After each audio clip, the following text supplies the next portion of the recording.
일본은 지금까지 수많은 항해 사고를 일으켰습니다. 이와 같이 어김없이 항상 사고를 일으킨 일본의 선박은 전 세계에서 많은 논란이 되었으며 한때 세계를 제패했던 일본의 조선업의 몰락을 알리는 징조가 아니냐는 비판을 받고 있습니다. 그런데 이번에도 일본이 대형 선박 사고를 저질러 전 세계의 이목을 끌었습니다.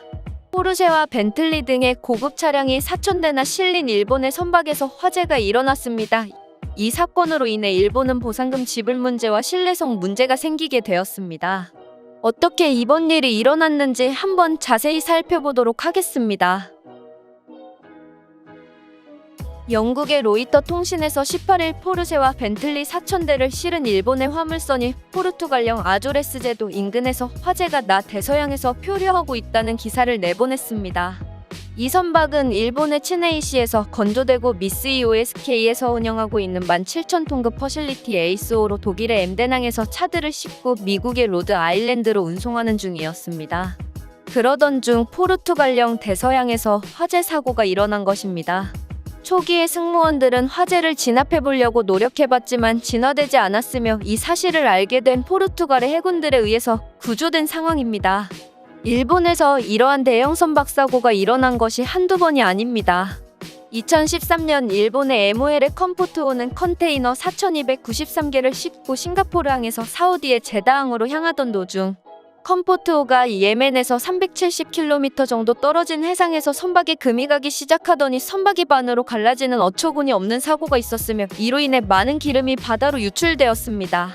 2020년에는 일본 선박인 원 에이퍼스는 컨테이너 가드가 휘어져서 하와이에서 북서쪽으로 2,600km 정도 떨어진 지점에서 컨테이너 박스를 절반이 넘는 1,816개를 떨어뜨리는 엄청난 물자 손실과 환경 손실을 내었습니다. 그리고 작년에도 일본의 이마바리 조선에서 제작된 선박의 결함으로 한국의 선박인 울산 파이어니어와 부딪혀 3명이 실종되는 등의 큰 인명 손실을 내었습니다.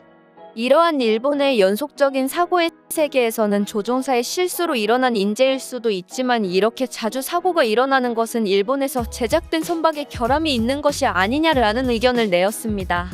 연속된 일본의 결함으로 일어난 사고 때문에 현재도 일본 경제에서 중요한 위치에 있는 조선업은 선주들에게 신뢰성을 잃고 점점 침체되고 한국에게 모든 부문에서 역전당할 것이라고 평가하였습니다. 일본의 조선소들은 선박으로서의 가치가 높은 LNG 선박 등의 발주를 한국에게 빼앗기고 만들기 비교적 간단한 벌크선만 수주하고 있는 상황입니다. 실제로도 한국의 조선업에게 2,000억 가량의 LPG 선박을 발주하는 등 선전하고 있는데 일본의 조선업은 2013년 이후 여러 가지 사고로 인해 신뢰성이 하락하며 선박 기술조차도 한국에게 밀려서 일본의 조선업은 점점 침체되어 가고 있는 분위기입니다.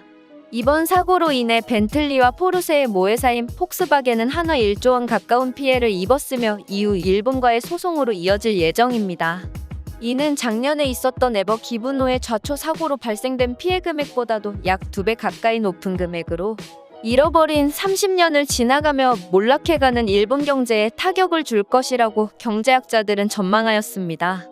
이에 반해 한국의 조선업은 코로나19로 인한 어려운 상황에서도 LNG 선박 수주를 따내는 등 선전하고 있으며 현재는 2021년에 비해 12% 가까운 성장을 보여주었습니다. 이러한 가운데 독일의 언론에서는 일본을 비판하며 한국의 현대 중공업에서 생산된 수송선을 써야 된다라는 의견이 제시되고 있습니다. 독일의 유명 언론인 FAG에서는 일본의 안전 문제에 대해 일침을 가하고 한국 조선업의 성장과 성능, 안정성에 대해서 칭찬을 이어나갔습니다. 또한 해외의 네티즌들 또한 일본의 해상 진출을 막아야 한다. 일본의 부실한 안전관리로 인해 매년 사고가 일어나며 그로 인한 경제적인 피해와 환경적인 피해가 심각하다 등의 의견을 남겼습니다. 이 일은 당연히 일본의 언론에서도 알려졌으며 꽤 큰 파장을 불러일으켰습니다.